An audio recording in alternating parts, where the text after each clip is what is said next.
Sir, weather बहुत ज़्यादा severe है दिल्ली में और इन एनसीआर एरिया में हम कहें तो, और कोरोना का जो पेंडेमिक जो चल रहा है वो भी अपना कहर दिखा रहा है। जब तक कि कोरोना का वैक्सीन नहीं आता तब तक जे हमें बच के रहना है, क्योंकि weather effect is very very severe in Delhi. 2 degree 3 degree temperature हो रहा है, हवा भी चल रही है, लोगों का बाहर निकलना मुश्किल हो रहा है, क्लोस्ट्रोफोबिक हो रहा है। वेदर पोल्यूशन का हम देख ही रहे जो कहर पिछले कई महीनों से दिल्ली में चल रहा था। सर, आपका क्या आकलन है? बिल्कुल। देखिए, जिस तरह से हम देखते हैं कि हर साल दिल्ली में इस समय पोल्यूशन का लेवल तो इंक्रीज हो ही जाता है, और साथ के साथ जैसे हम बात कर रहे हैं कि विंटर सर्दियां भी काफ़ी इंक्रीज हो रही है, टेम्परेचर काफ़ी फॉल कर रहा है। इस समय में जैसे भी पहले एक्सपर्ट ने भी इस चीज़ के लिए काफ़ी वार्न किया था कि विंटर्स के अंदर जो कोरोना है, कोविड, उसकी सीवियरिटी काफ़ी बढ़ जाएगी। अभी फिलहाल के दिनों की हम बात करें तो निश्चित तौर पे जो पॉजिटिविटी रेट है वो कम हुई है, पर जो सीवियरिटी ऑफ डिजीज है वो कम नहीं हुई है। कि हम देख रहे हैं, जो पहले का हम बात करें कि अगर मई जून जुलाई के अंदर जो केसेस आ रहे थे उसमें उतने ज़्यादा सीवियर केसेस नहीं आ रहे थे। फिलहाल हम यहाँ पर देखें अपने इमेजिंग में भी, तो जो सीटी स्कैन कराने के लिए पेशेंट्स आते हैं उनमें काफ़ी पेशेंट्स में देखा गया है कोविड पॉजिटिव में कि उनमें निमोनिया डेवलप हो रहा है, जो कि खास तौर पे सर्दियों के अंदर ही देखा जा रहा है। और जो आप देख भी रहे हैं डेथ रेट भी, वो भी काफी हद तक कोविड निमोनिया की वजह से हो रही है। तो सीवियरिटी ऑफ डिजीज काफी बढ़ गई है। और दूसरा जो आप बात कर रहे हैं एहतियात रखने की, इसमें सबसे ज्यादा हमें ध्यान रखने वाली बात यह है कि लोग इस पे ध्यान ना दें कि वैक्सीन कब आ रही है, या लोग इस पे भी ध्यान ना दें कि पॉजिटिविटी रेट कम हो गया है। उनको सिर्फ अपनी जो बेसिक प्रोटोकॉल्स है वो शुरू से ही फॉलो करते रहना है, क्योंकि ऐसा हम पहले भी देख चुके हैं कि दिवाली के कुछ टाइम पहले पॉजिटिविटी रेट कम हो गया था काफी, और लोग फिर से थोड़े कैजुअल हो गए थे। उन्होंने जो बेसिक प्रोटोकॉल्स थे वो सब नहीं फॉलो किए, भीड़ इकट्ठा शुरू होने हो गई और सब चीजें इस तरह की होने लग गई, और उसके बाद सडन एकदम से स्पाइक आ गया। अभी वो ही देखा जा रहा है। लोगों ने फिर से जो हम शुरू से कह रहे थे सैनिटाइजेशन और मास्किंग और सोशल डिस्टेंसिंग, वो प्रोटोकॉल फॉलो करना कम कर दिए हैं, उसको उतना केयरफुली फॉलो नहीं कर रहे। स्वास्थ्य मंत्रालय की साप्ताहिक प्रेस वार्ता में मैं आपका स्वागत करता हूं। ये इस वर्ष 2020 की अंतिम साप्ताहिक वार्ता आपके साथ है, और हम आशा करते हैं कि नए वर्ष में हमें अच्छी समाचार मिलेंगे, न केवल इन्फेक्शन को नियंत्रण करने के विषय में, बल्कि इन्फेक्शन से निजात पाने के संबंध में भी। तो इस सप्ताह की जो मुख्य बातें हैं वो ये कि जो एक्टिव केसेस हैं देश में, वो 6 महीने के बाद 2,70,000 से कम हो गए हैं और लगातार घट रहे हैं। देश में जो क्यूमुलेटिव पॉजिटिविटी रेट है वो 6% हो गया है, और यदि पिछले सप्ताह का पॉजिटिविटी रेट देखें तो वो केवल 2.25% है। Last weeks positivity rate in the country is only 2.25%। एक और बहुत महत्वपूर्ण डेवलपमेंट ये हुई है कि इंसाकॉग नाम की एक कंसोर्शियम की स्थापना की गई है। इसमें देश के 10 गवर्नमेंट लैब्स हैं। ये CSIR के लैब हैं, DBT के लैब हैं, ICMR के लैब हैं और स्वास्थ्य मंत्रालय के लैब हैं। ये पहले से भी पिछले 11 महीने में देश में जो सार्स कोवी वायरस फैला हुआ है उसकी जीनोम सीक्वेंसिंग किया करते थे, और 11 महीने में लगभग 5,000 के करीब जीनोम सीक्वेंस किए गए थे। और उन जीनोम सीक्वेंसेस के आधार पर हम इस निष्कर्ष पर पहुँचे थे कि देश के भीतर जहाँ वायरस ड्रिफ्ट के मामले हैं, वायरस शिफ्ट के मामले नहीं हैं। उस परिप्रेक्ष्य में जब ये UK से वेरिएंट वायरस की खबर आई तो फिर ये माना गया कि एक बड़ा कंसोर्शियम बनाया जाए और सब लोग मिलकर काम करें और बड़े पैमाने पर जीनोम सीक्वेंसिंग की जाए। तो ये बड़ी एक डेवलपमेंट है जिसके बारे में जो अन्य आज विशेषज्ञ मौजूद हैं वो आपसे बात करेंगे। So an important development is the establishment of INSACOG, which is a consortium of 10 government labs across the country to do genome sequencing of the SARS virus as well as any variant of that virus. These labs belong to ICMR, DBT, CSIR and Ministry of Health and Family Welfare. Prior to the news of the UK variant came in our country we had done roughly 5,000 such genome sequences across these labs. Now we will be significantly increasing that number and would be working in a coordinated manner in the shape of a consortium. अब infection की स्थिति देश में, जो daily new cases हैं वो देश में 17,000 से भी कम हो गए हैं 6 महीने के बाद। तो हम आपको दिखा रहे हैं कि 25 जून को 16,922 मामले थे देश में और अब 16,432 मामले रिपोर्ट किए गए। तो जो प्रतिदिन मामले रिपोर्ट किए जाते हैं उनके ग्राफ में निरंतर डिक्लाइन या डिक्रीज़ देखा जा रहा है और ये डिक्रीज़ इसलिए महत्वपूर्ण हो जाता है कि कुछ बड़े देश दुनिया में जैसे USA, UK, रशिया और अन्य यूरोपीय देश अभी भी डिक्लाइन के बनिस्बत एक इंक्रीज़ देख रहे हैं, तो इसलिए ये महत्वपूर्ण हो जाता है। अब अगर कोविड से होने वाली मृत्यु के ग्राफ को देखें तो यहाँ भी जो प्रतिदिन मृत्यु रिपोर्ट होती थी वो 6 महीने के बाद 300 के स्तर पर आई हैं। हमने आपको 17 जून से लेकर 29 दिसंबर तक की स्थिति इस ग्राफ में दिखाई है कोविड से होने वाली मृत्यु की। तो इसमें भी एक बहुत ही स्पष्ट डिक्लाइन का ट्रेंड देखा जा सकता है। अगर हम आयु और जेंडर के आधार पर, लिंग के आधार पर और आयु के आधार पर अभी तक जो देश में कोविड के मामले हुए उनका विश्लेषण करें, case analysis on the basis of age and gender, तो हम ये पाएंगे कि 63% मामले कोविड के मेल लोगों में हुए, पुरुषों में हुए और 37% मामले फीमेल या स्त्रियों में हुए। आयु में देखें तो 17 बरस से कम आयु के लोगों में 8% मामले, 18 से 25 में 13%, 26 से 44 वर्ष की आयु में 39%, 45 से 60 वर्ष की आयु में 26% और 60 वर्ष से ऊपर की आयु में 14% मामले कोविड के देश में अभी तक हुए हैं। अगर हम 18 से 25 और 26 से 44 इस एज ग्रुप को एक साथ देखें, क्योंकि ये वो यंग एज ग्रुप है जो मोबाइल है, जो काम के सिलसिले में घरों से बाहर निकलता है प्रतिदिन, तो 52% मामले 18 से 44 वर्ष के लोगों में हुए। सर, एक प्रॉब्लम कोविड के दौरान जो हो रही है वो ये कि लोग ठीक हो रहे हैं लेकिन रिलैप्स रेट भी कुछ परसेंटेज देखी जा रही है।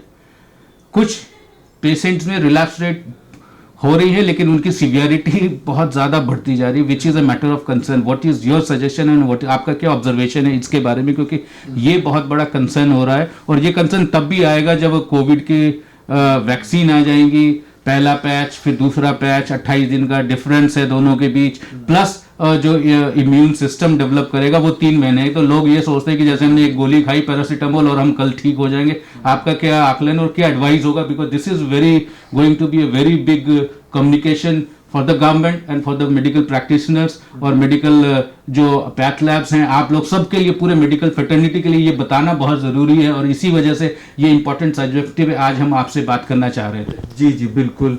जैसा कि आपने बताया 2 चीजें इसमें अलग अलग है।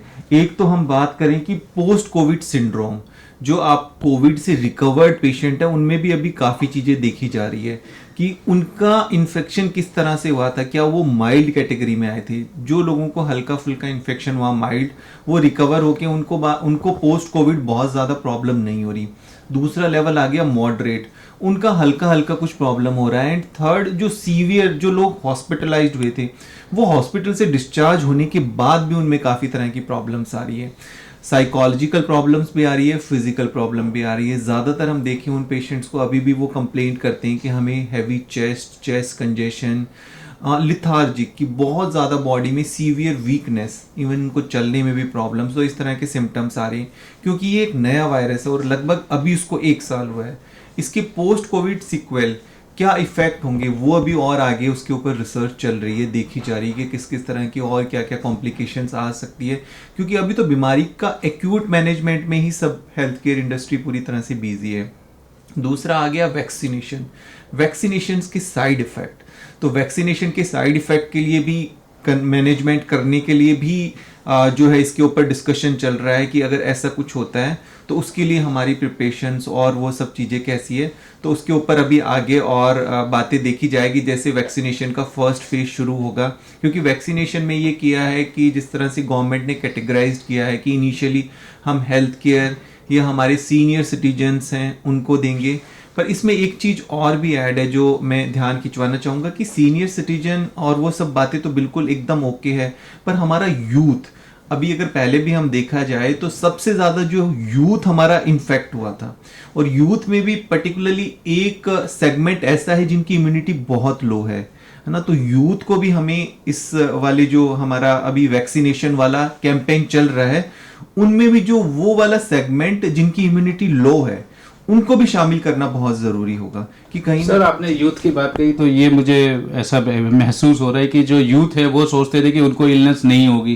कोविड का पहले बिगनिंग में मार्च अप्रैल में जून जुलाई में वो क्या सोचते थे कि उनको ज़्यादा प्रॉब्लम नहीं होगा, लेकिन आपके नंबर्स तो कुछ और ही बता रहे हैं। लेकिन ये भी बात है जो बड़े शहर में है जहाँ पे बहुत ज़्यादा सेग्रीगेशन नहीं हो पाता है कि छोटे शहर में या गांव के बनिस्बत, तो वहाँ पे यूथ या जो भी जो कामकाजी लोग हैं वो घर से निकलेंगे, वेदर इट इज़ मेल और female, they will go out, do their shopping, do their work और डू देयर जॉब्स। सो उनका 1-to-1 इंटरेक्शन बहुत ज़्यादा होता है। तो and that is I assume what you are suggesting कि उससे प्रोपोर्शनेट इलनेस भी, ससेप्टेबिलिटी भी बढ़ रही है। एग्जैक्टली हम बात करें क्योंकि सबसे ज़्यादा वो वाला एक सेगमेंट है, डेफिनेटली हमें इकोनॉमी को भी ठीक रखना है सब कुछ, तो इसलिए वो सेगमेंट है जो बाहर हमेशा रहता ही रहता है, तो उसको ज़रूरी है हमें प्रोटेक्ट करके चलना और उसको प्रोटेक्ट करके रखना। तो इसलिए चाहे वो आपका अर्बन पॉपुलेशन हो, चाहे वो आपका रूरल पॉपुलेशन हो, वहाँ पर वो वाला सेगमेंट जो सबसे ज़्यादा एक्सपोज हो रहा है, क्योंकि अभी चाहे वैक्सीन आए या और भी कोई भी हमारी मेडिसिन आए, इसके लिए कुछ भी आए, बट अभी वायरस तो नहीं गया है, वायरस तो अपनी जगह पर ही है। तो अभी हम ये नहीं कह सकते कि जब तक वैक्सीन पूरी सक्सेसफुली लॉन्च ना हो जाए, पूरी तरह से इसको हम इम्प्लीमेंटेशन ग्राउंड लेवल पे ना कर लें, तब तक फिर से वही वाली बेसिक, चाहे अर्बन हो या रूरल हो, हमारे गांव हो, कहीं पर भी हो, हमारी मेट्रोपॉलिटन सिटीज़ हो, वहाँ पे सबको इसका जो प्रिवेंशन है उसको तो ध्यान में रखना ही रखना है। In the large positivity in the UK, so the positivity rate of this positivity has gone up in the UK substantially, but the fraction of the positivity which is due to this variant has also gone up substantially. So these two are very important points of concern and watching. And this is very important globally because this increases transmission. There is no evidence so far that it increases any severity of the disease. But because it increases transmission, it will increase the number of people who are affected and therefore the number of severe disease people. Therefore, we must remember that we must take extraordinary precautions to prevent these kinds of variants from dominating our population. Now, in that there are two components. What we should do as scientists, as government, as researchers, and then what we all should do as citizens. पहले ये देखते हैं हम scientist क्या कर रहे हैं। जैसे हेल्थ सेक्रेटरी साहब ने बताया, एक Indian SARS corona virus 2 genomics consortium INSACOG शुरू किए गए हैं। इसमें Indian council for medical research, department of biotechnology, CSIR वगैरह एक साथ मिलके काम कर रहे हैं ताकि जहाँ भी प्रेवलेंस ज़्यादा हो, जैसे सेक्रेटरी ने बताया कौन से स्टेट्स में ज़्यादा प्रेवलेंस है, इंटरनेशनल ट्रैवलर्स जो आ रहे हैं, ख़ास तौर से अभी UK से, लेकिन और जगह से भी उनका भी टेस्टिंग हो रही है। इसको स्केल करके हमें पता चलता है कि इस वेरिएंट्स का क्या आ रहे हैं और कितने इंटेंसिटी से आ रहे हैं। ये भी ध्यान में रखना चाहिए, given the wide spread prevalence of the virus all over the world, that these kinds of variants which have arisen can also arise elsewhere. So we are also not only sequencing our population who have been tested positive by choosing representative samples, but we will also test them, these samples in the laboratory, to see whether infectivity is increased and do field studies to see whether transmission of any specific variants are increased. So this will protect us substantially, and this is very important from the scientific perspective of what we're doing. So testing and sequencing of samples across the country from international travelers and from those who are being hospitalized. Now, as the Health Secretary said, there is an enormous decline in positivity, decline in death rates, decline in hospitalizations in the country. This is also the festive season. This is also the end of a long year. None of these should make us complicit. A vaccine is going to be available soon. That will be the exit visa from this for sure, but that has to be rolled out steadily. It has to go to priority groups and has to reach the country. All of that will take time. We have to be patient. Meanwhile, we must ensure that we don't become lax, reduce transmission through physical distancing, follow all public health measures scrupulously, wear masks, follow hand washing, COVID appropriate behavior, infection control. As far as testing goes, make sure that you avail of all the test facilities. We will amplify testing substantially. We'll track and isolate and help health workers identify patients and deliver treatments. Pandemic की बात करें तो ऐसे cases देखे गए हैं, काफ़ी ऐसे केसेस देखे गए हैं कि यूथ में भी उनको बहुत सीवियरिटी इन्फेक्शन हुआ है, यूथ में भी काफ़ी इस तरह की कैजुअलिटीज़ हुई हैं. तो ये ऐसा नहीं है कि यूथ इससे बच सकता है. अगर इन्फेक्शन होता है तो वो भी सीवियरिटी ऑफ डिजीज़ उनको हो रही है और उनको भी पोस्ट कोविड कॉम्प्लिकेशन भी हो रही है. और उसको अगर हम इस तरह से भी देखें कि अगर उनको माइल्ड इन्फेक्शन भी होता है, अगर उनको सीवियरिटी ऑफ डिजीज होती भी नहीं, तो वो एक सुपर स्प्रेडर बन सकते हैं. वो अपने उनके घर में जो पेरेंट्स हैं या कोई और कोमॉर्बिड वाला पेशेंट है उसमें वो ट्रांसमिशन कर सकते हैं. तो इसलिए उनको ज़्यादा ज़रूरी है इस चीज़ का ध्यान रखना कि वो ये ना सोचे कि ठीक है मुझे इन्फेक्शन हो गया तो कुछ नहीं होगा, बट वो कितनों को स्प्रेड कर सकते हैं. और कितने ऐसे कोमॉर्बिड वाले या कोई और सीनियर सिटीजन, उनके लिए ये लाइफ थ्रेटनिंग हो सकती है. तो इसलिए हमें इस बात का विशेष ध्यान रखना ज़रूरी है दोनों ही पॉइंट ऑफ व्यू से. सीवियरिटी यूथ में भी हो सकती है और यूथ उसको एज अ सुपर स्प्रेडर और जगह स्प्रेड भी कर सकते हैं.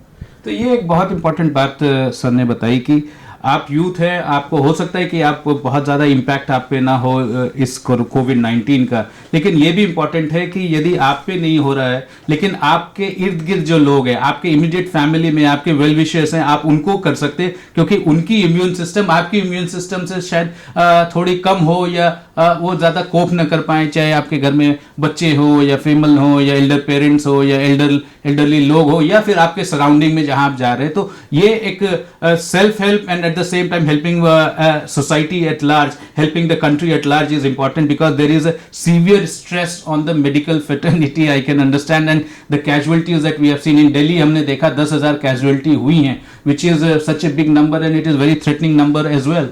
Exactly. जो अभी देखा गया स्पेसिफिकली विंटर्स के अंदर जिस तरह से डेथ रेट भी काफ़ी बढ़ी और सीवियरिटी ऑफ डिजीज भी काफ़ी बढ़ी. जैसा अभी हमने मेंशन किया कि इसमें कोविड निमोनाइटिस काफ़ी हो गया, निमोनिया के केसेस काफ़ी डेवलप हुए. हम भी अगर बात करें कि अगर हम 100 केसेस यहाँ पे करते थे कोविड पॉजिटिव का, जिनका स्कैन होता था सीटी स्कैन चेस्ट का, उनमें से लगभग 80 के करीब कोविड निमोनाइटिस के केसेस होते थे कि उनको कोविड निमोनिया होता था. और कोविड निमोनिया में भी 3 तरह की कैटेगरीज कि 80 पेशेंट्स में से माइल्ड है, मॉडरेट है और सीवियर. लगभग 10% के करीब सीवियर होते थे इंसिडेंटली कि उनका सीटी स्कैन करा और उनको सीवियर निमोनिया आया. सीवियर निमोनिया का मतलब है कि उनको तुरंत हॉस्पिटलाइजेशन की रिक्वायर्ड है, उनको ऑक्सीजन सपोर्ट की रिक्वायरमेंट है. तो आप देखिए कि किस तरह से. और अभी भी हम अगर बात करें तो अभी सर्दियां गई नहीं है. सर्दियों के अंदर जैसे रेस्पिरेटरी इलनेस काफ़ी बढ़ जाती है और भी रेस्पिरेटरी वायरस बढ़ जाते हैं. टेम्परेचर ऑलरेडी फॉल किया हुआ होता है, तो अभी सीवियरिटी ऑफ स्मोक लेवल भी उतना ही है कि पोल्यूशन भी अभी गया नहीं है. तो तो इस चीज का हमें विशेष ध्यान रखना ही पड़ेगा। और दूसरा, आपने जैसा अभी बात की थी, अभी हम डिस्कस कर रहे थे कि यूथ या स्पेसिफिकली कई एक ग्रुप समझता है कि नहीं, हमें ये हर बार सर्दियों में होता है, कॉमन कोल्ड है ये, और हमने ये दवाई खा ली और सिम्टम्स को इग्नोर किया। वो ज़्यादातर लोग सीवियरिटी में पहुंचते हैं कि उन्होंने टेस्ट भी नहीं कराया और वो मेडिकेशन करते रहे और उस तरह से 7, 8, 9 दिन और वो डिजीज़ की सीवियरिटी स्टेज पे आ गए। तो कई बार हम डिफ्रेंशिएट नहीं कर सकते कि ये मुझे कॉमन कोल्ड फ्लू है कि मुझे कोविड-19 का इन्फेक्शन हुआ है।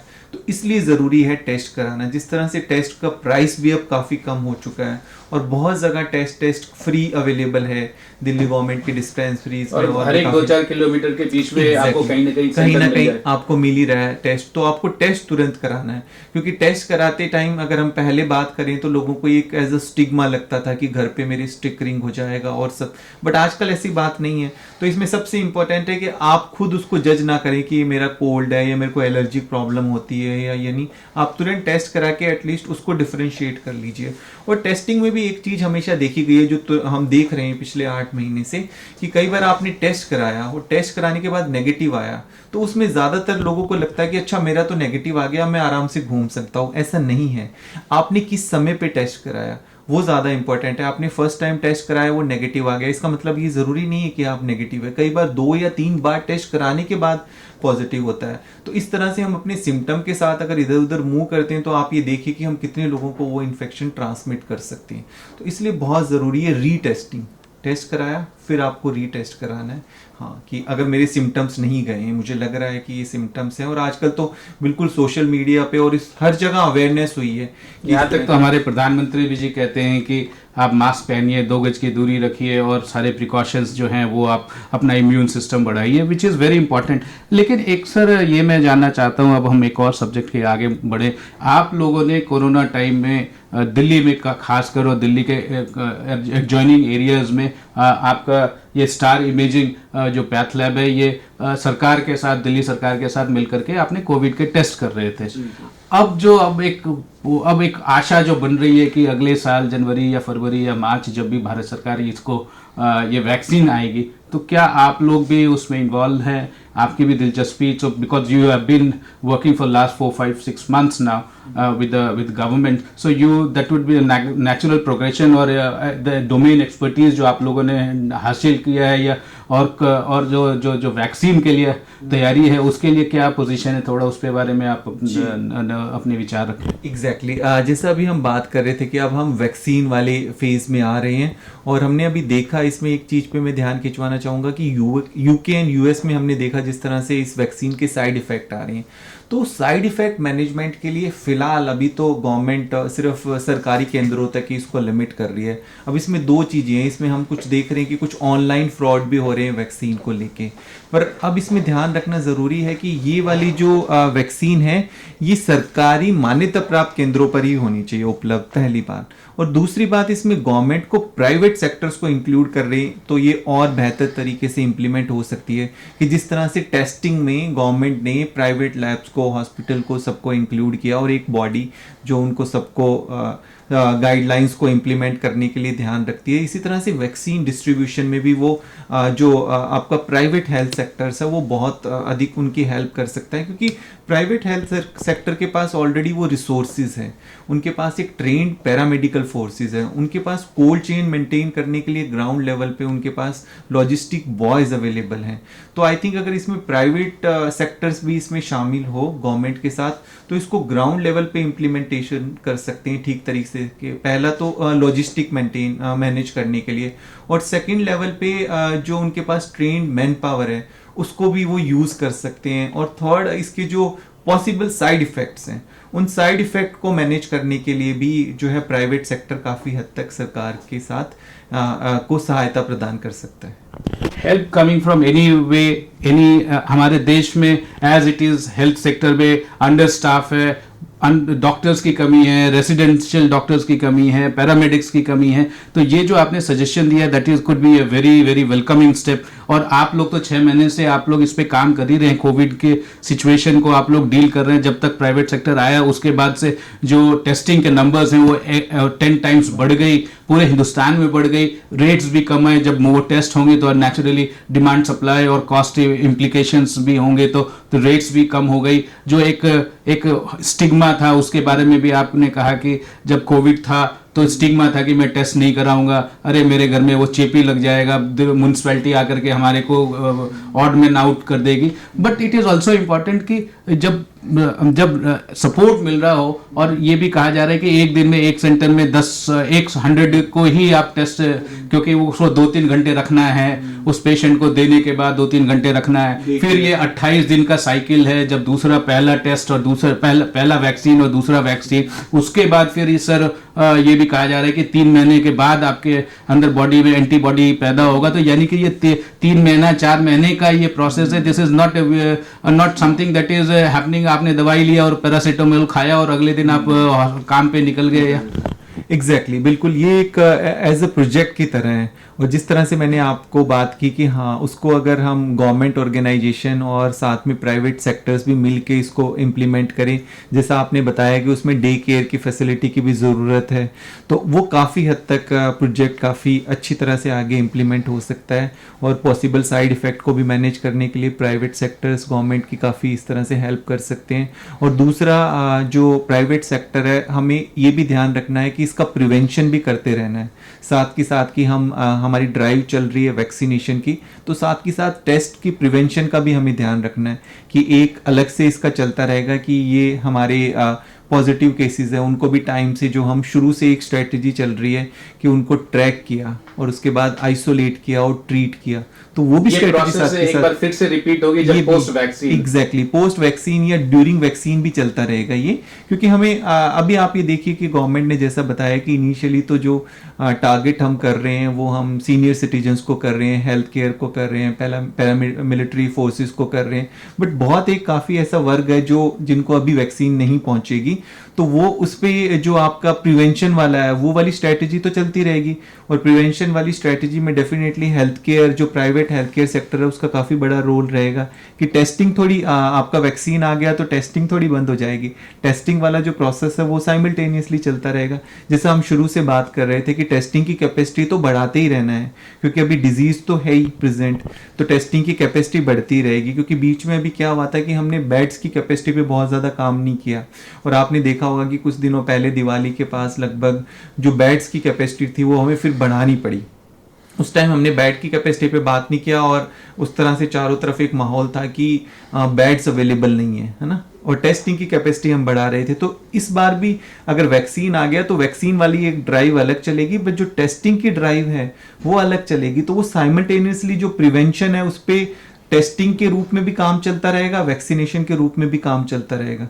तो that is a very important aspect, क्योंकि लोग ये समझ रहे थे, अब मैं भी मतलब हमारे जहन से ये बात निकल गई थी, आपने बिल्कुल सही पॉइंट बताया कि आपको कोरोना के जो सिम्टम्स हैं उससे तो लड़ना है ही, वैक्सीन आने के बाद उसका इम्प्लीमेंटेशन एक दूसरा पार्ट है, और तीसरा पार्ट है वैक्सीन के लगने के बाद जो यदि कोई साइड इफेक्ट होता है तो द नंबर्स में, एक्चुअल नंबर्स में be very much more, and the actual number of people, doctors, residents and paramedics, whether it is government or private, they all have another bigger challenge rather than a small challenge, present challenge that is there. I think ये आपका advice है कि भाई ये numbers, क्योंकि आपको corona को भी चेक करना है, कोरोना के पेशेंट को भी दवाई देनी है या वैक्सीन देना है, और कोरोना के पेशेंट को जो रिलैप्स रेट होता है या क्या होता है उसको भी डेवलप करना है। क्योंकि डॉक्टर वीके पॉल सर जो मेंबर नीति आयोग के हैं, हेल्थ के जो एक्सपर्ट हैं एम्पावर्ड कमेटी के, वो भी इस बात को पिछले हफ्ते कह रहे थे कि यदि हम यदि दवाई आ भी जाती है, वैक्सीन आ भी जाती है, उसके बावजूद भी एक 4th लेवल ऑफ टेस्ट है, वो प्रैक्टिस में आती है तब जबकि वो दवाई लगी होती है। इंडस्ट्री में क्या है, वो मेडिकल कंपनी अपने एंड पे कराती रहती है, और वो that is a ongoing process as well कि उसको इंप्रूव कितना करना है, उससे कितने डोजेस कैसे बन रही हैं, डोसेज का इम्पैक्ट, इंटेंसिटी क्या होना, ये सारी चीजें वो मेडिकल कंपनी के 3rd फेज में तो हम हैं हम हिंदुस्तान के, it is good that there are Indian partners, Indian candidates as well as covid vaccine. Exactly so इसमें दो तीन चीजें हैं, ये साइमल्टेनियसली सभी चीजें चलती रहेंगी, testing, vaccination, post Covid care clinic. And apart from that एक जो चीज सबसे ज्यादा इंपॉर्टेंट है जिसको हम भूल रहे हैं कि कोविड के अलावा भी तो और बहुत सारी इलेक्टिव सर्जरीज हैं और सारी जो प्रॉब्लम्स चल रही हैं. जिस तरह से हम बात करते हैं कि दिल्ली ऑलरेडी कैपिटल है, अगर मैं यहीं की बात करूं डायबिटीज की, हार्ट प्रॉब्लम्स की और सब की, वो एक अलग तरह का प्रेशर है जो नॉन कोविड है डिजीज. उसके बाद कोविड के अंदर हम बात करें जो पोस्ट कोविड सिंड्रोम, ये जो पोस्ट कोविड सिक्वेल, फिर वैक्सीन के पॉसिबल साइड इफेक्ट. तो ये बहुत सारी चीजें हैं जिसको हमें साइमल्टेनियसली हमारी जो हेल्थ केयर इंडस्ट्री है उसको बहुत अच्छी तरीके से ग्राउंड लेवल पे इन चीज़ों को हैंडल करना पड़ेगा कि कहीं भी किसी भी तरह की चूक हमारे लिए काफ़ी ज़्यादा इसको आगे प्रॉब्लम को आगे बढ़ा सकती है. सो व्हाट आई अंडरस्टैंड, ये जो आप कह रहे हैं कि ये 2020 का जो हम एक माइलस्टोन कह रहे हैं, अच्छा ये साल निकल जाए, हमारी तो वैक्सीन आ जाएगी, हम ठीक हो जाएंगे, उससे आप सहमत नहीं है? कम से कम आप सहमत नहीं है, क्योंकि आपको लग रहा है कि 2021 का साल भी उतना ही इंटेंस होगा. दो चीज मामलों में, पहला तो ये कि जो कोविड के इश्यूज हैं अब वो कैसे म्यूटेट कर रही हैं, दूसरा जो वैक्सीन आएंगे उनका कैसे इम्प्लीमेंटेशन, लॉजिस्टिक्स इम्प्लीमेंटेशन, क्योंकि उसमें भी डॉक्टर्स लगेंगे, रेसिडेंट्स भी लगेंगे, प्राइवेट सेक्टर्स को भी शायद आगे बढ़ करके अब उसी तरीके से एक कोरोना वॉरियर की तरह आना पड़ेगा. उनके जो पूल ऑफ पैरामेडिक्स हैं या लॉजिस्टिक स्टाफ्स हैं जो एक्सरे के होती हैं, वैन्स होती हैं, कोल्ड चेन का मैनेजमेंट अपने आप एक बहुत बड़ा इशू है. और plus at the same time post covid जो सिचुएशन आएगा, तो where do you see that how the 21 will pan out? Because मुझे लग रहा है कि आप जैसे बोल रहे हैं वो 2021 के एंड तक ये पूरी प्रोसेस जाएगी, भगवान न करे कि उतना दूर जाए, but nobody expects that to happen, but we have to be ready. जैसा आपने कहा कि आपकी प्रिपेयर्डनेस होनी चाहिए सारे इवेंचुअलिटीज को ध्यान में रख के. एग्जैक्टली इसके हमें पॉजिटिव एस्पेक्ट को देखना पड़ेगा क्योंकि एक बहुत अच्छी बात है कि एटलीस्ट वैक्सीन आई. वैक्सीन के अब इम्प्लीमेंटेशन में, लॉजिस्टिक में कुछ चैलेंजेस रहेंगे डेफिनेटली, उसके लिए और पॉलिसीज, प्रोटोकॉल्स और वो बनेंगे. तो ये तो एक अच्छी बात है कि एटलीस्ट वैक्सीन आई है. तो इससे एक हमें काफ़ी हद तक एक अच्छा लग रहा है कि काफ़ी चीज़ें अब इम्प्रूव होंगी और ज़्यादा, और डिजीज़ को हम कंट्रोल कर पाएंगे. बट हाँ, सही जिस तरह से टेस्टिंग को लेके और पहले से काफ़ी अच्छी स्ट्रेटजीज बनी थी, और इनिशियली हम बात करें कि इंडिया में थोड़ा लेट आया था, तो हम जो लॉकडाउन वाली पॉलिसीज़ और वो सब बना पाएँ तो चीज़ें ठीक तरीके से चली. तो जिस तरह से हमने टेस्टिंग को लेके और जो इनिशियली डेज पे कुछ प्रोटोकॉल्स बनाए थे, पॉलिसीज़ बनाई थी, चाहे वो लॉकडाउन की हो, तो उससे डिजीज़ को हम काफ़ी हद तक कंट्रोल कर पाए. उसी तरह से जो वैक्सीन वाली भी ड्राइव है उस पर भी अगर पूरी तरह से चीज़ें, पॉलिसीज बनकर फिर इम्प्लीमेंट हो ठीक तरह से ग्राउंड लेवल पे, तो काफ़ी हद तक हम इस चीज़ों को, मुझे लगता है कि हम इसको कंट्रोल कर पाएंगे. और हमारी जो इकॉनमी भी है जिस तरह से ग्रेजुअली वो भी साइमल्टेनियसली ठीक चलती रहेगी. और हम जो बात कर रहे थे कि हमारा जो हेल्थ केयर इंफ्रास्ट्रक्चर है उसको भी हमें साथ के साथ बढ़ाते रहना पड़ेगा. तो ये सभी तरह के प्रोसेसेस हैं, इनके ऊपर हमें इकट्ठे साथ के साथ काम करते रहना पड़ेगा. और ये बात भी बहुत इंपॉर्टेंट है सर कि हिंदुस्तान दुनिया का सबसे ज़्यादा पॉपुलेटेड कंट्री है, सेकेंड पॉपुलेटेड कंट्री है. So that is itself a challenge. But this is also important कि जो आपने अभी कहा कि हमें 3-4 स्ट्रैटेजी, जो ऑनगोइंग स्ट्रैटेजीज है उसको भी रोबस्ट करना है, जो मेडिकल फैसिलिटी है उसको भी रोबस्ट करना है, पब्लिक प्राइवेट पार्टनरशिप है उसको भी रोबस्ट करना है. सरकार और जो प्राइवेट प्लेयर्स हैं, जो प्राइवेट लैब्स हैं या प्राइवेट हॉस्पिटल्स हैं, they have to once again rise to the occasion, and 2021 will be again a new challenge. But we all wish that challenge is mitigated with the strategy that we began when in India, when in March, April, May there was a total lockdown. बहुत लोगों ने इसका oppose किया, लेकिन अब उनको hindsight में उनको लग रहा है कि what has happened that was a blessing in disguise. Everybody must have cursed Prime Minister Modi for going for the lockdown without any foresight, but that was the biggest foresight and that was the biggest challenge and the opportunity and the biggest blessing for the Indian per se. या exactly. So that's why अभी जो आपका vaccine वाला भी आ रहा है, vaccine में भी अगर स्ट्रेटेजिक सारी चीज़ें चलेंगी और जिसमें जिस तरह से टेस्टिंग एक अलग लेवल के ऊपर पहुंच गई थी, जो वैक्सीनेशन वाला ड्राइव भी है, इसमें भी जब इस तरह की कुछ स्टैंडर्डाइज पॉलिसीज, प्रोटोकॉल्स बनेंगे डेफिनेटली, तो वैक्सीनेशन वाली ड्राइव भी काफ़ी सक्सेसफुल ड्राइव रहेगी और काफ़ी हद तक हम इस चीज़ को कंट्रोल कर पाएंगे। और जिस तरह से अब हम देख भी रहे हैं कि हेल्थ केयर सेक्टर के अंदर काफ़ी ज़्यादा चीज़ें हो रही है। इनिशियली इसमें एक चीज़ और भी है कि शुरू में जैसे जब कोविड आया था तो कुछ हमारी जो बेसिक रिक्वायरमेंट थी, जैसे हम बात करें अपनी पीपीज वगैरह की, उनकी काफ़ी शॉर्टेज थी। तो यही सब चीज़ों पे अभी वैक्सीनेशन को लेके भी काम चल रहा है कि वैक्सीनेशन की जो बेसिक रिक्वायरमेंट है सिरिंजेस से लेके और वो सब चीज़ों की, उनके ऊपर भी and disposing of as well, उसके ऊपर भी काफ़ी ग्राउंड लेवल पे काम चल रहा है कि ताकि वो उस तरह की जो शॉर्टेज इनिशियली कुछ दिनों में चली थी वो ना रहे। तो इसी वजह से ये सब चीज़ें काम कर रही है और होपफुली शायद थोड़ा इस प्रोसेस में डिले हो, बट वो काफ़ी प्रोसेस रोबस्ट होगा और हम होप करते हैं और ग्राउंड लेवल पे काफ़ी अच्छी तरह से इम्प्लीमेंटेशन होगा। As has been said that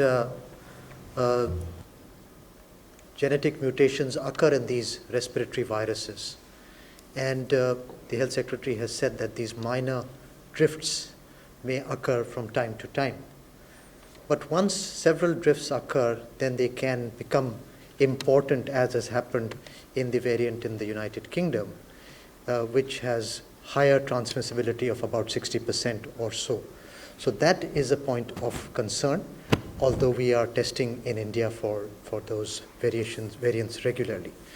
Now, the question arises, why should these variations occur?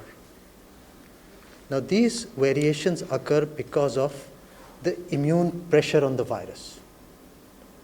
Now, these immune pressure on the virus may be related to the environment, may be related to the host, may be related to your treatment, may be related to other modalities which cause this immune pressure on the virus.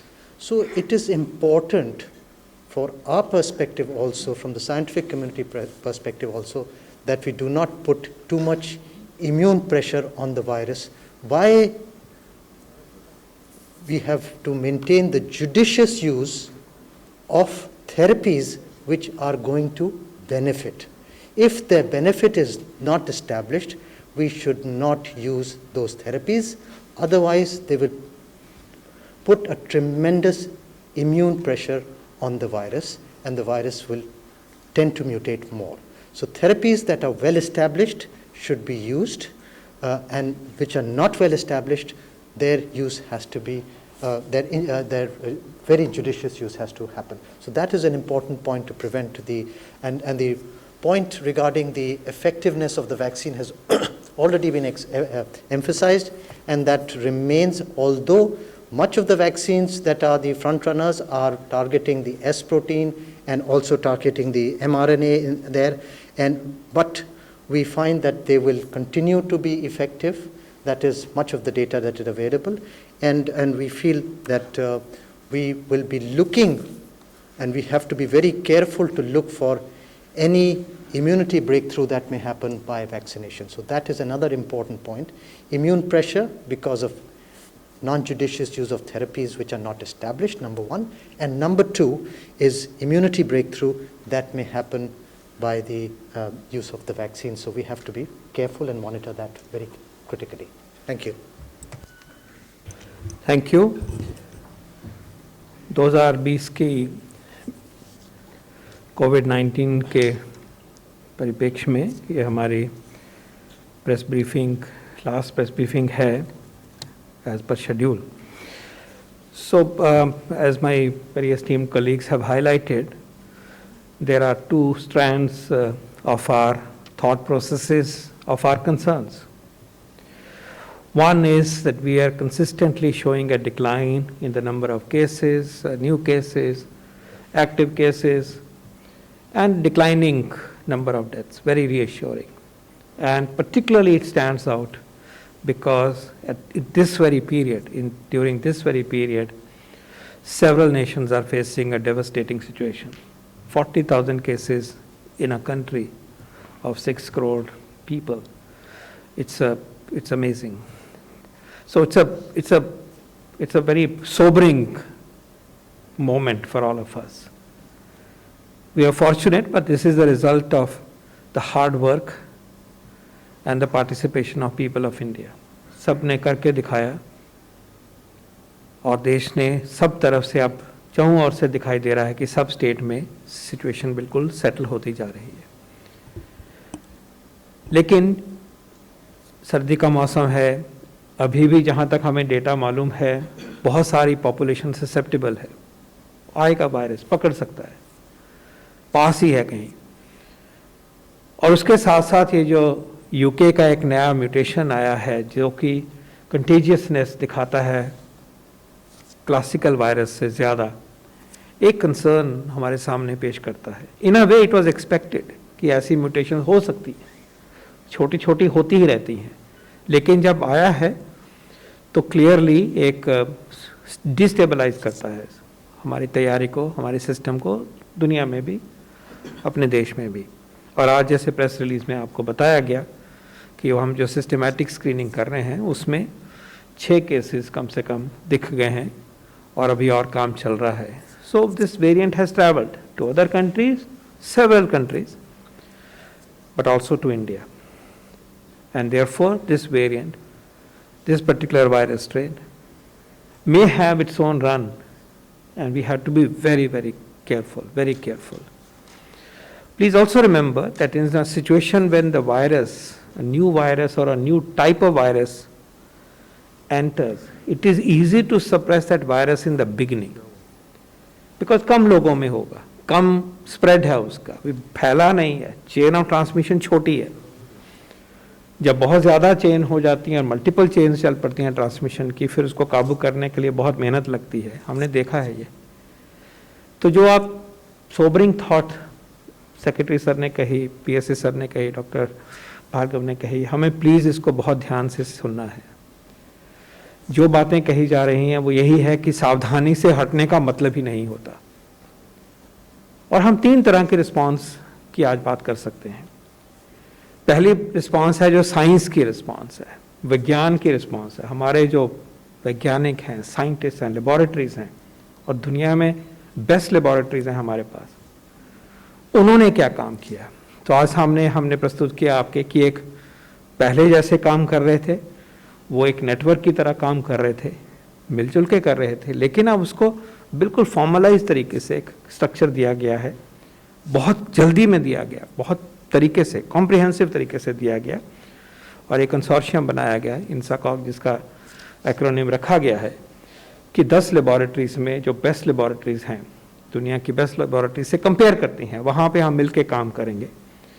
यहाँ के वो जहाँ located हैं वहाँ के area को करेंगे cover, और दूर के एरियाज़ को भी बांट लिया गया है, ताकि कहीं से भी जब जीन सीक्वेंसिंग करनी है तो वो पहुंचाई जा सके तेज़ी से और रिपोर्टिंग हो। और इसके एसओपी को स्टैंडर्डाइज कर दिया गया, और ये कहा गया है कि जो ट्रैवलर्स आए हैं, अभी वाले, पुराने वाले, वो तो करेंगे ही कहीं, पर डॉक्टर विजय राघवन सर ने कहा अभी कि जो आगे भी जो भी पॉजिटिव आएंगे, शुरुआत में हम कम से कम 5%, 1 out of 20 of those specimens will be tested for UK variant। तो ये सैम्पलिंग से नज़र रहेगी, और एक्चुअली मुझे कहना चाहिए कि सिर्फ यूके वेरिएंट ही नहीं, कोई और भी वेरिएंट जो दिखाई दे, क्योंकि ये भी कोई रूल आउट नहीं करता कि ऐसी कोई नई म्यूटेशन जो ज़्यादा नुकसानदायक हो और या भले वाली भी हो, कहीं भी हो सकती है, हमारे देश में भी हो सकती है। तो जैसे पहले हम वॉच कर रहे थे कि ये म्यूटेशंस हैं, ड्रिफ्ट हो रहा है, बदल रहा है स्वभाव इसका, उसको देख रहे थे, अब उसमें तेज़ गति लाई गई है with a special focus on the UK1 variant. तो एक साइंस की रिस्पांस है।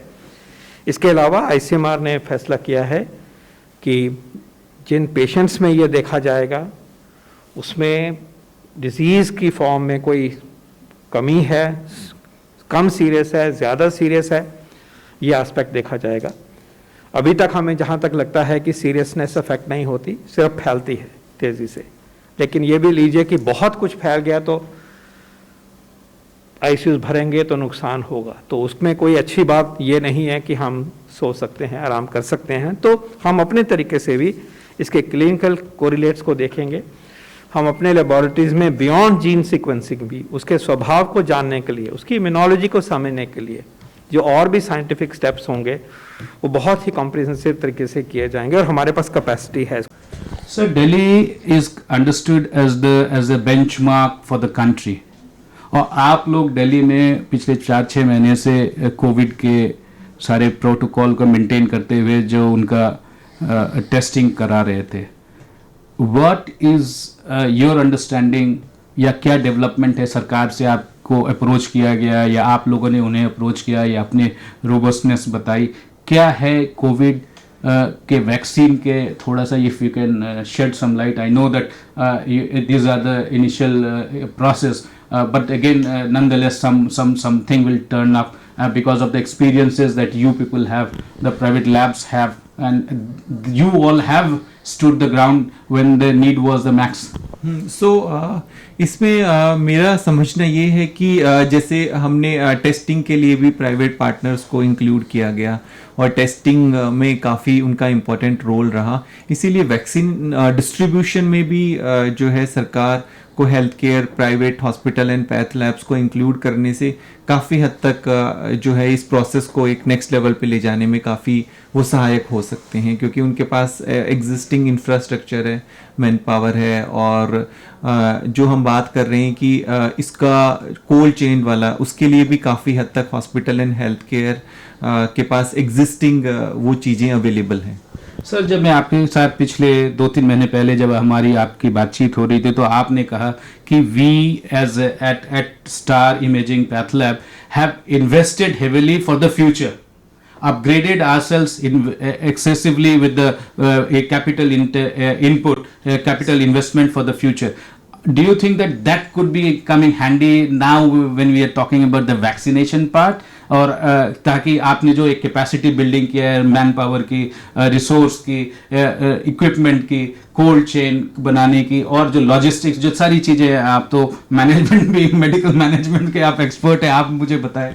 जी बिल्कुल, जैसे हम बात करें कि इनिशियली हम सोचते थे कि अगर हम शायद 200 टेस्ट करेंगे, 500 टेस्ट करेंगे, अभी हम करंटली टेस्ट 4000 टेस्ट कर रहे हैं, तो ग्रेजुअली वो जो कैपेसिटी ऑफ टेस्टिंग की भी काफ़ी बढ़ी, उस तरह से इंफ्रास्ट्रक्चर, इक्विपमेंट, सब चीज़ें इंक्रीज़ हुई, और तभी ये हम देख रहे हैं कि काफ़ी हद तक जो टेस्टिंग का जो एक टारगेट चल रहा था कि इतने टारगेट हमें अचीव करना है इतने लोगों को, क्योंकि टेस्टिंग तो सबसे एक बेसिक चीज़ है, उसी तरह से वैक्सीनेशन पे भी जो है गवर्नमेंट, प्राइवेट सेक्टर्स को भी इस तरह से कि हमें इतने लोगों को वैक्सीनेट करना है, तो उस चीज़ में हमें अब लगता है कि हमें उस चीज़ के ऊपर काफ़ी कॉन्फिडेंस है कि अगर इस तरह की चीज़ों को भी गवर्नमेंट हमें बताए, एक बॉडी बना के जो इसको कंट्रोल करे और अपनी पॉलिसीज़ बताए, ये पॉलिसीज़ है, ये हमारे प्रोटोकॉल्स है, तो काफ़ी हद तक हम इस चीज़ को लेके कॉन्फिडेंट हैं कि ड्यूरिंग पैंडमिक में अगर हमने ये वाली चीज़ की थी, इसको कंट्रोल किया था, तो वैक्सीनेट के लिए भी हम काफ़ी हद तक इस चीज़ पे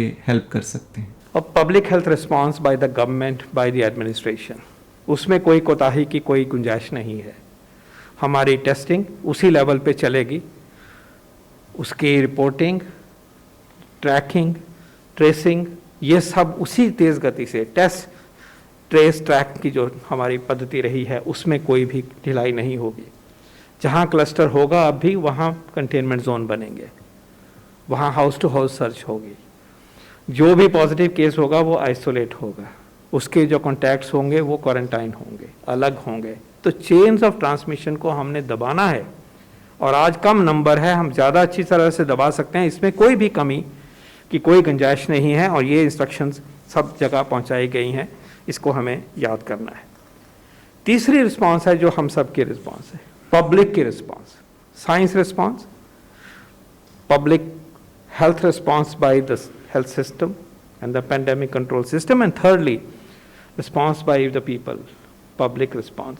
उसमें भी बहुत ज़रूरत है कि हम अपने जो कोविड अप्रोप्रिएट बिहेवियर हैं, जो हमारे स्वभाव हैं, जिनकी वजह से इतना फ़र्क पड़ा है, मास्क पहनने की बात है, हाथ धोने की बात है, दूरी बनाए रखने की बात है, और जैसे हम अभी तक बातचीत करते रहते हैं हर बार कि अपने एल्डरली को बचाना है, हमने अभी देखा कि मोर्टेलिटी जो है वो बुज़ुर्गों में ज़्यादा होती है, उनको बचाना है. आयुष के प्रोडक्ट्स इम्यूनिटी देते हैं, उनको अपनाना है, आरोग्य सेतु को अपनाना है. अगर आप में सिम्टम हैं तो आपने टेस्ट कराना है, ये यूके का वेरिएंट भी हो सकता है, बच के रहिए. और अगर आप कांटेक्ट हैं किसी पॉजिटिव केस के तो आपने घर बैठना है जब तक ये साफ़ नहीं हो जाता कि आप सेफ हो. तो ये जो हमारे जो जिम्मेवारी है, इसमें किसी भी तरह की कमी का कोई भी गुंजाइश नहीं. और अंत में ये कहना चाहूँगा कि ये खास इसलिए भी है कि इस मौसम की वजह से और न्यू ईयर आने की वजह से और भी इम्पॉर्टेंट हो जाता है, और यूके के वेरिएंट ने जो बड़ी पैदा करी है अगले कुछ दिनों के लिए और भी बहुत बहुत ज़रूरी हो जाता है। इसीलिए होम मिनिस्ट्री ने जो अभी इंस्ट्रक्शंस इशू करी हैं अनलॉक की आगे के लिए, सब कुछ चीज़ों को दोहराया गया है और याद दिलाया गया है सारे प्रदेशों को और यूनियन टेरिटरीज़ को, और उसमें क्लियरली कहा गया है कि अगर पैंडेमिक को रोकने के लिए और इस खास सिचुएशन में न्यू ईयर ईव की वजह से, फेस्टिविटीज़ की वजह से अगर वो ज़रूरत समझें तो रिस्ट्रिक्शंस को बढ़ा सकते हैं और नाइट कर्फ्यू जैसा फैसला लेने को ले सकते हैं। हमें याद रखना चाहिए कि ज़रूरी है कि भीड़ ना हो, पार्टियां ज़्यादा नहीं हो, घर में ही हो जो हो। वायरस फैलता ही पार्टियों में है, खासकर से सुपर स्प्रेडिंग इवेंट्स हो जाएंगे। ये सुपर स्प्रेडिंग वायरस का म्यूटेशन घूम रहा है देश में कहीं ना कहीं, तो इसमें एक अलग तरीके से हम अपने आप को सबको याद दिला रहे हैं। और एडमिनिस्ट्रेटिवली होम मिनिस्ट्री ने ये कन्वे किया है कि प्रदेशों की सरकार, यूनियन टेरिटरीज़ की सरकारें इसके बारे में सजग रहें कि इसके लिए ये स्टेप अगर ज़रूरी हो, शहरों में खासकर नाइट कर्फ्यू का प्रावधान उनके ऊपर छोड़ा गया है और उन लोकल सिचुएशन के हिसाब से वो इसका फैसला ले रहे हैं। तो ये सब 4-5 महीने तो हर एक आदमी के लिए, हर एक इंडिविजुअल के लिए चैलेंज है, whether you are a covid positive और you are not covid positive, you are asymptomatic और not asymptomatic, because we live in a society and the problem is that virus doesn't see who you are with. So you rightly said कि जो comorbid patients है, comorbid patients के अंदर definitely जो severity of disease है वो काफ़ी ज़्यादा होती है, और स्पेसिफिकली अगले कुछ 1-2 महीने जैसा भी आपने बताया कि अभी कोविड फ्री हम नहीं हुए, अभी भी वायरस है सराउंडिंग में, तो वो हमें ध्यान रखना। और दूसरा हमने देखा है कि जो कोमॉर्बिड पेशेंट्स है जिसमें प्री एग्जिस्टिंग डिजीज थी, उनमें काफ़ी हद तक हमने देखा है सीवियरिटी ऑफ डिजीज भी काफ़ी ज़्यादा रही है, डेथ रेट भी काफ़ी ज़्यादा रहा है, तो उनको खास तौर पे, विशेष तौर पे अपना ध्यान रखना ही रखना है। एंड इसमें एक चीज़ और मैं ऐड ऑन करना चाहूँगा कि अभी तक हम बात कर रहे थे कि इम्यूनिटी की, अच्छा ठीक है, जिस टाइम आपको डिजीज़ है उस टाइम आप अपनी इम्यूनिटी पे काम कर रहे हैं, उसके बाद आप अपनी इम्यूनिटी पे काम नहीं कर रहे हैं। इम्यूनिटी पे भी आपको लॉन्ग टर्म अपना काम करते रहना है। बाकी सब चीज़ें प्रोसेस ठीक है, चाहे आपको कोविड हुआ है, चाहे आपको कोविड नहीं हुआ है, चाहे आप कोविड रिकवर्ड है, सो इम्यूनिटी पे आपको आगे तक कंसिस्टेंटली काम करते रहना है। एंड इम्यूनिटी भी आपको फिजिकल भी एंड आपको मेंटल इम्यूनिटी, इमोशनल इम्यूनिटी पे भी काम करना है, क्योंकि काफ़ी हद तक ये भी देखा गया है कि लोगों को अभी भी कुछ साइकोलॉजिकल प्रॉब्लम भी चल रही है। उनको अभी हम देखते हैं कि काफ़ी लोग इस तरह से बताते हैं कि उनको चलता रहता है माइंड में कि शायद मुझे दोबारा कोविड ना हो जाए, काफ़ी तरह की साइकोलॉजिकल प्रॉब्लम, और जो पहले जिस तरह की उनके काम करने की कैपेसिटी थी वो अभी उस लेवल तक पहुंच नहीं पाए, तो वो काफ़ी हद तक काफ़ी चीज़ें ऐसी बात है। तो इसलिए हमें इम्यूनिटी पे कंसिस्टेंटली काम करते रहना, खाली कोमॉर्बिड पेशेंट्स को भी नहीं, सभी को, हमारा और भी यूथ है जो जिनको कोई किसी तरह की डिजीज़ नहीं है, कोई लाइफस्टाइल डिजीज़ नहीं है, उनको भी, हालांकि इस कोविड वाले जो एरा थी, हमारा कोविड कोरोना का जो काल था, उसने काफ़ी हद तक हमें सिखाया है कि हमें अपने शरीर के लिए बहुत हद तक काम करना है और सेल्फ केयर बहुत ज़्यादा करते रहना है। ये नहीं कि वैक्सीन आ गई उसके बाद फिर हम अपना लाइफस्टाइल फिर से उसी तरह से कर दें, उसके ऊपर हमें कंसिस्टेंटली काम करते रहना। As we told you that all the inbound passengers from UK were identified. The passenger manifests or lists were shared with the states and UTs. They were advised to take samples. Most of them who came from 21st of November to the midnight of, from 21st of December to the midnight of 23rd of December were subjected to a RT-PCR test at the airport itself. And those who came 28 days prior, there are people who ask the question, why 28 days? Because the incubation period of the virus is 14 days. So to be on the safer side, we took twice that number. So 28 days, that brings us to 25th of November to 23rd of December, midnight. So roughly 30,000 odd people, we have shared this information with you, have been identified, lists shared with the states, samples taken. Positive samples have been then sent to this consortium for genome sequencing, and 6 people so far have been found to possess the UK variant virus. So that answers the question which has been asked, but this is an ongoing process. Ongoing because of two reasons. One, that all positive UK returnees will be subject to RT-PCR test, and then positive samples will be subject to genome sequencing. And second reason, as has been pointed out by Principal Scientific Advisor and Member Niti, that even others who are positive in the general population of the country, 5% of that would also be subjected to genome sequencing. So that should answer any potential question about passengers transiting into India from countries like Belgium, Italy, France, Germany, so on and so forth. So WHO said yesterday that they are conducting the studies to find out how the new strain replicates and how antibodies interact, and then finally try to understand about the vaccine efficacy. Now, since they are still growing the virus isolates in the lab, we will actually, WHO said, we will actually have to wait for giving any definitive statement on any of these parameters, including vaccine efficacy. You said, sir, there would be no impact. So how do we reconcile the two?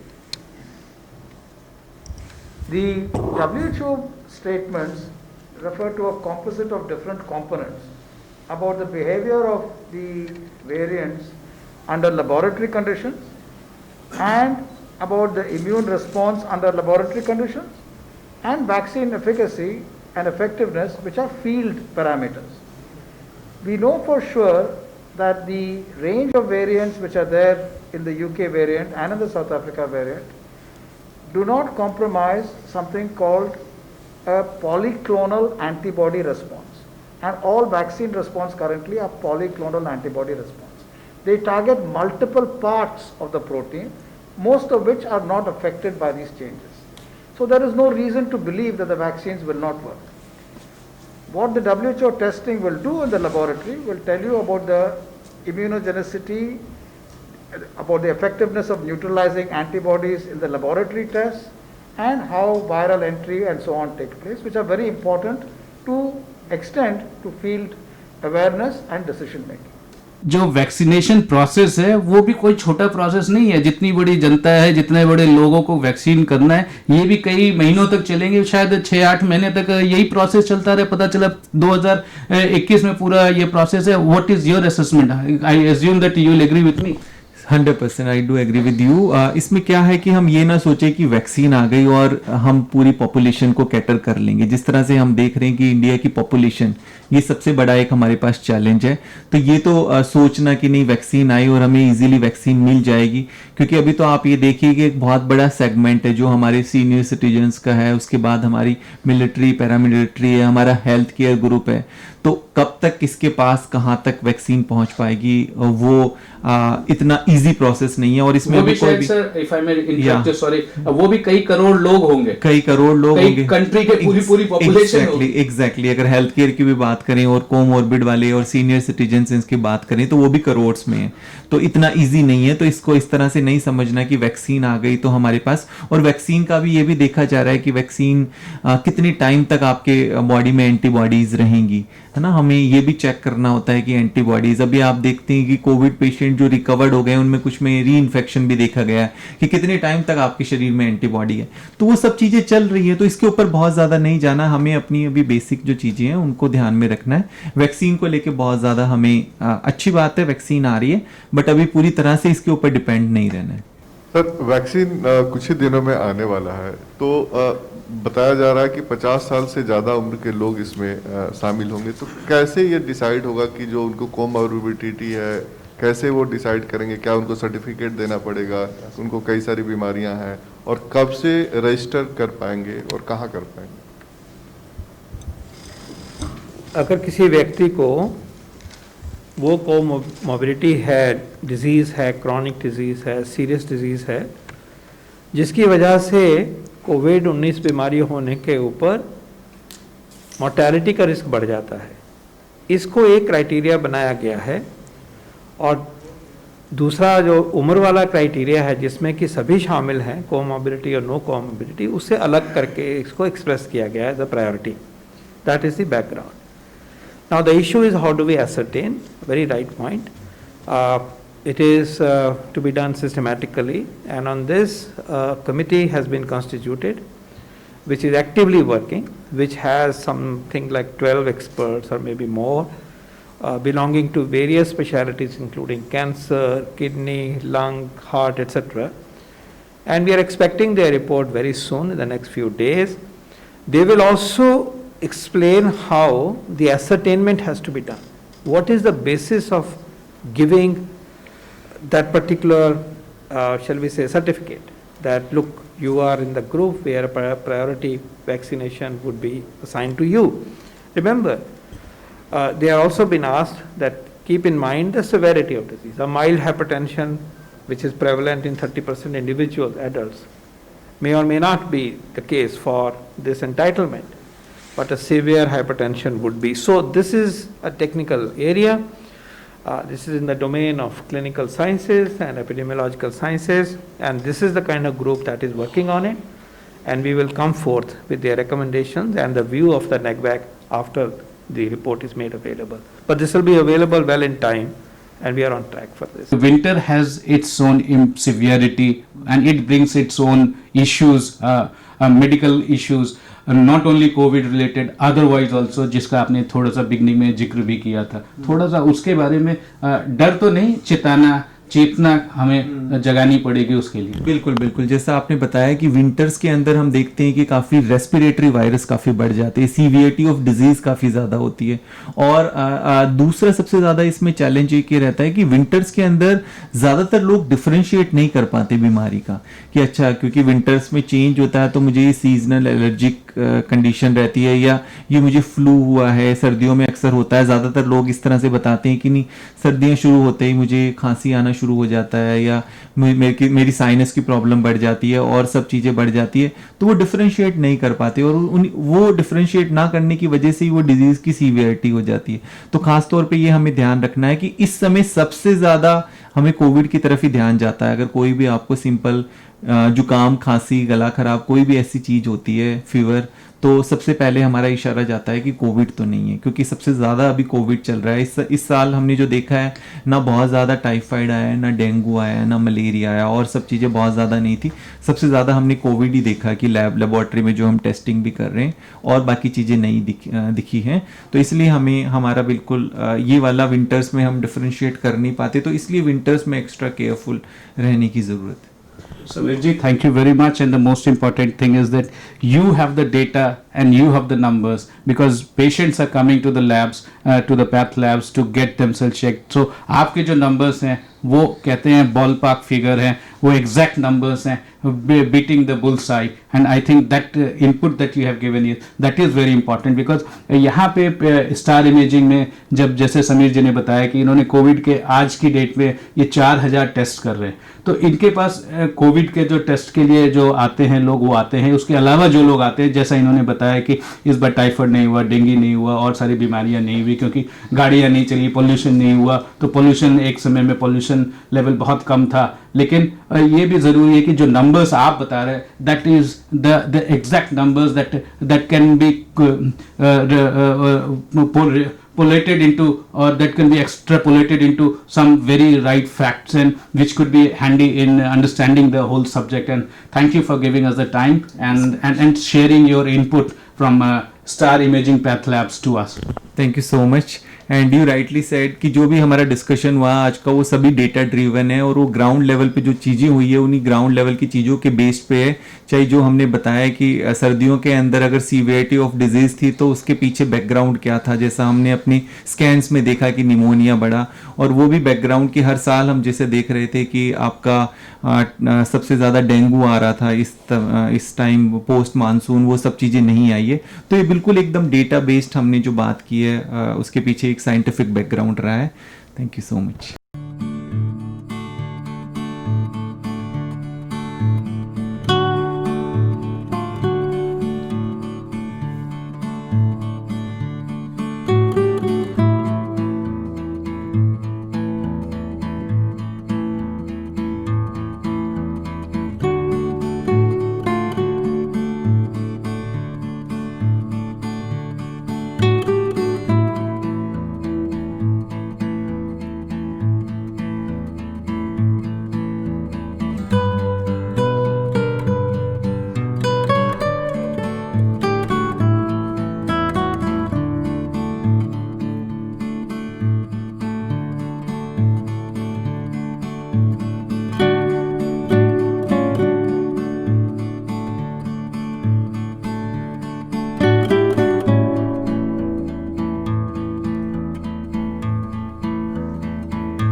Download Tarang online radio app from Google Play Store.